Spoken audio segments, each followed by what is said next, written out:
Your Excellency, nataka kukuambia sisi wote pahali tuko Kenya mzima, yeyote anaweka kura ndio aingie ndani ya serikali. Hakuna mtu anaweka kura ndio aingie opposition.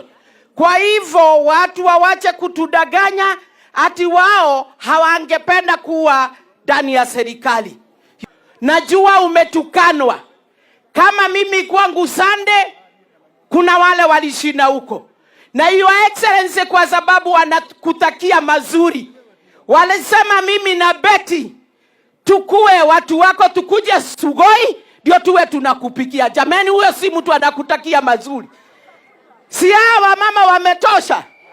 Lakini nataka kusema ni vizuri kuheshimu familia. Mimi niko na William Peter kwangu kwa boma mwenye napikianga. Na pia niko na William Ruto ambaye ndiye president wa the republic.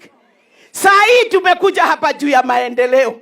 Sasa mkisema tukae kule na tunatoa ushuru, hiyo keki ya ushuru na unalipa ushuru, wakati inagawa unataka Mathioya ikose.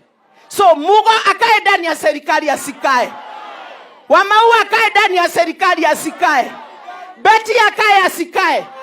Na Vero na Sabina na Kehogi, ndio ile ushuru tunalipa tukikaribia mzee kwa sababu ni mkarimu. Naona smailo yake venye iko.